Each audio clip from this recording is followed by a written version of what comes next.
I love summertime. I love the fact you get to wear, as we used to say back in the day, short pants, flip-flops, whatever. For a kid, it's hard to beat summertime because there's no school. You're doing all these other kinds of things that are fun to do. It makes you free in some ways. Chapter 7 in the book Known, that Ruth and I wrote some years back, talks about where does one's story start? Everyone's story has a starting place. And where it starts, of course, is now a place of memory for us. Somebody asked me what my earliest memory was or is, and I would have to say it would be June 10th, 1945, when I was a couple months past 3 years old. I say, how do you know that? How does that work? Well, my parents, who had lived in Oakland, California, where I was brought up for those first 3 years, went overseas as missionary educators at the end of World War II. And we were in New York City on June 10th, 1945. And we've just come through this weekend called Memorial Day weekend, where we hold in memory those who have given the last full measure of devotion for the sake of the nation. And I find it interesting, that might not even be the right word, for me that my earliest memory had some military connotation in the sense of marching bands and soldiers and all of that. June 10th, 1945 was the largest parade, I believe this is accurate, that New York City has ever seen. Millions of people, literally, on the streets as this parade wound through all of the boroughs of New York. And it was because a man representing the war effort, if you will, was coming home from Europe. His name was Dwight David Eisenhower, and 7 years later he would be elected President of the United States. I'm a 3-year-old kid with my parents on Fifth Avenue in New York as they honor him. Just weeks before, Nazi Germany had surrendered, and some weeks later, the Japanese would surrender in Tokyo Bay. But he came home as a victor, representing that victory.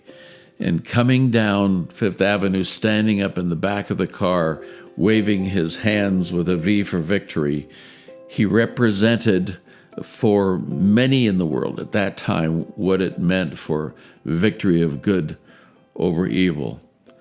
And it's interesting for me that that's one of my earliest memories because it had such power for a little guy. And I'm sort of looking between people's knees, as it were. My dad had to lift me up so I could see. But your starting place for story is your earliest memory. And that's why the challenge is when folks get dementia or Alzheimer, when the memory goes away, it takes relationships away as well. But that's a story for another day. Let's jump into the chapter called Your Starting Place.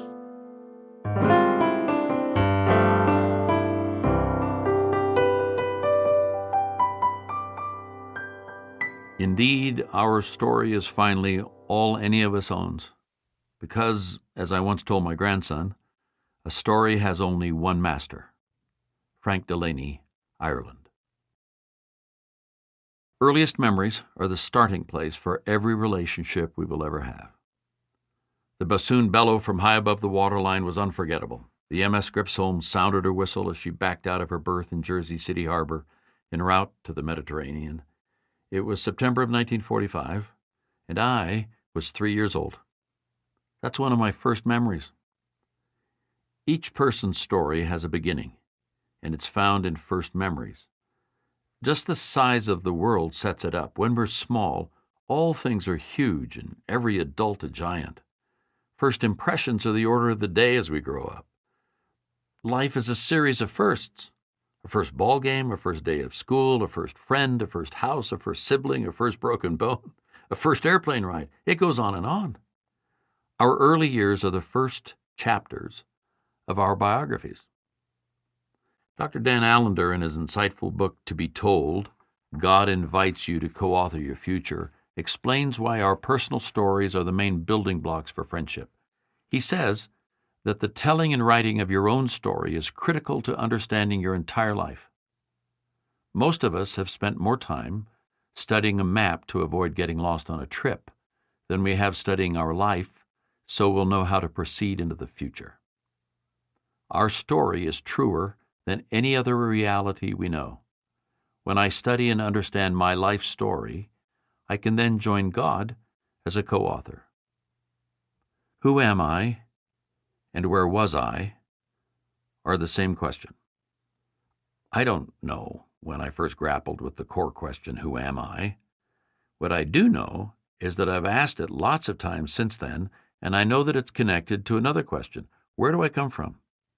They are two sides of the same coin. Where I come from is a huge part of who I am. Ask any Texan or Irishman, any Chinese business person or Armenian farmer. Ask an only child or someone with 8 siblings. Where I come from really influences how I see myself. Think of the stories you pay money to see. The great stories of stage and screen are centered in a where. From Les Miserables to West Side Story, from Schindler's List to Hamilton, the geographic roots of the lead character's life set the stage for everything that follows. Narrative always starts with a where. God gives Adam and Eve a where at the start of the grand story. It is a garden called Eden, and their job is to be horticulturalists. The only exception was a single tree in the middle of the garden. The command was simple, don't eat from it. They thought a tiny bite wouldn't hurt, and there you go. Knowledge dawns, and the great alone begins to nibble at them. And then the God who has designed them for relationship comes for a visit. Then the man and his wife heard the sound of the Lord God as he was walking in the garden in the cool of the day. And they hid from the Lord God among the trees of the garden. But the Lord God called to the man, "Where are you?"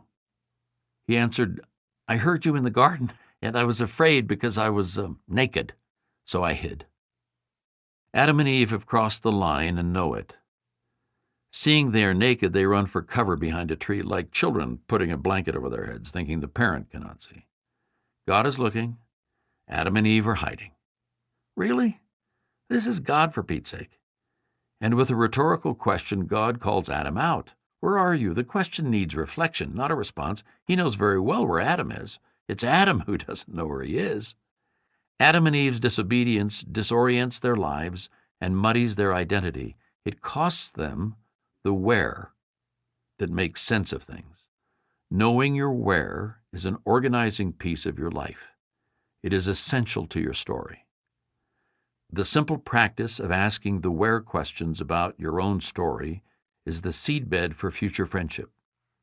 Coming back to Alex Haley's story for a moment, there is a scene from the original Roots miniseries that sticks with me to this day. Kunta Kinte has a daughter named Kizzy, who is courted by an American-born slave named Sam. Ultimately, she decides not to marry him. When asked why she made that decision, her answer reflects a practical wisdom that went something like this. Sam ain't American. He don't know Africa. He can't understand Africa. And if you don't know where you comes from, you can't know where you going. When I heard those words, it was a moment. It was so counterintuitive that it felt like the Bible. Simply put, if you want to go forward, you need to glance in the rearview mirror. Looking back to move forward. Let's look at the where of our lives. Where we come from experientially really shapes us, and part of that is the where of the geography and the cultures we come from. Ruth and I come from neighboring but different ethnic roots. She is French, English, German, and Scots-Irish. I am German and Scots-Irish. Her people came to Virginia and North Carolina and ended up in California. My people came to Michigan and Kansas and ended up in California. It is in those facts that she and I find our place. Ruth and I took a trip to the British Isles in 1992 to check out our roots. To be clear, checking out roots is often what people do when they've traveled a bunch of times around the sun and have more years behind them than ahead of them. Though we may not always recognize it, I believe we intuitively want to know our historical where, no matter what our age. On that trip, we discovered a delightful thing. The challenge in our search had been where to start on the ground. Our ancestors left their countries of origin in the 1700s and 1800s, and to their families and friends they might as well have fallen off the face of the earth because they were illiterate and couldn't write home. So 2 centuries later, Ruth and I were there on a hunt for connections.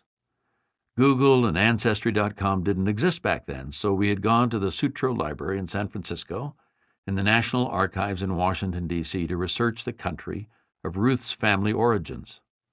Scotland it was. With that information in hand, we headed out to see if we could find the people from our past. How do you do that in a practical way? Well, we had a crazy idea. It was a thought that no self-respecting young person would ever think of, we've been told. With a local phone book in hand, we decided to look up someone with Ruth's family name. Then we cold called that number to see what would happen. The delightful thing we discovered was this: the family name worked like magic. We could pick any Blakely out of the book, and upon calling, be invited to lunch or tea. What fun! We could literally eat our way across Scotland. In a village just north of Ayr, on Scotland's southwest coast, I found one of those cool and quaint phone booths on a downtown corner. We had a system. Ruth found the name in the phone book, and I made the call. I was calling a Blakely, whom we had been told might have some information. When he answered, I said that we were exploring our roots and asked if he could help.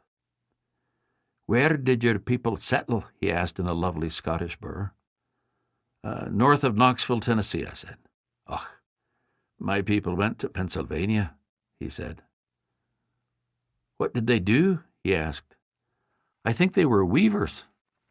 "Och, my people were miners." "Can you tell me anything more about them?" he said. "Well," I said, "the records show that in 1801, 2 of the Blakely men got thrown out of Paw Paw Baptist Church on the banks of the Holston River for drinking and fighting." Whereupon Mr. Blakely exclaimed, "Aha! I think we may be related." Geography and friendship. Places connect and define us. Geography is the study of the physical features of the earth and its atmosphere and of human activity as it affects and is affected by these, including the distribution of populations and resources, land use, and industries. Oh, to have been an explorer back in the day. What must it have been like to make a pencil sketch of a coastline from the quarterdeck of a Spanish frigate in the 1600s, or sail through what then were called the Sandwich Islands, and we know today as Hawaii. Growing up, I used to say, "Give me the National Geographic and the Bible, and I'm good." Those 2 works opened up the whole universe to my young dreaming mind, because I found where I was and who I was in both places. A friend of ours says that the grand story is about places and people. Places tell the story of people from the Garden of Eden to the heavenly city, and the place names really do focus the story, don't they? The tale is told by recounting what happened at the Red Sea, Mount Sinai, Bethlehem, Golgotha, Jerusalem, and the Damascus Road.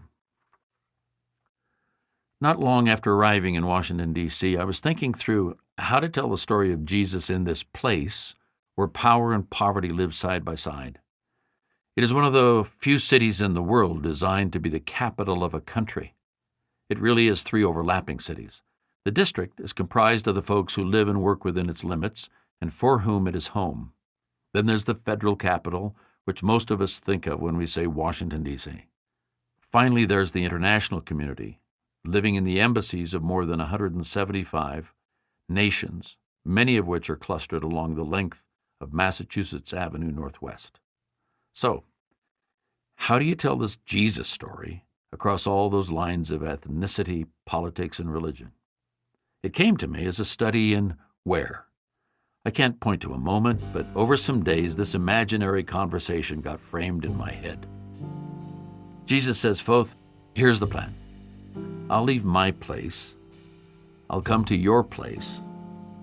I'll take your place. Then we'll go to my place.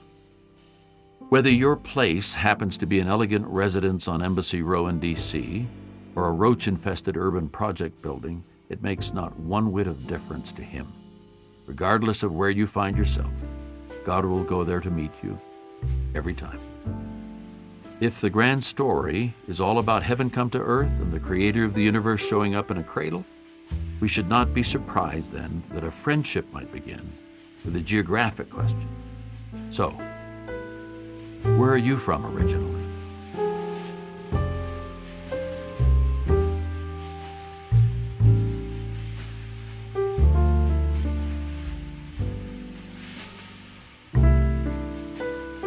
So that question, where is home for you originally, was not my original question when I started thinking about friendship. I actually started asking this question. So where were you born and raised? Until one day I was in a Washington, D.C. hotel with some friends and had a British friend there who had been a captain in the Coldstream Guards. Those are some of the folks who guard the Queen of England, big bearskin hats, all that stuff. And I said to my friend Anthony, so Anthony, where were you born and raised? And he's very British. And he said, Dick, I was not raised. Pigs are raised. I was brought up. So ever since then, after that, I started to say, where were you born and brought up? But more recently, I think, distilled or refined it a little more to this question that we just heard in the chapter. Where is home for you originally? Each of us has a home somewhere where we came from, correct? I mean, no matter what kind of home it was, maybe we were even raised in foster care or in an orphanage. But home for me originally sets a space and a tone for a conversation that really informs others about who we are, and we learn about others and who they are from that place they began. So, catch you next time, and I look forward to that. God bless. Catch you later.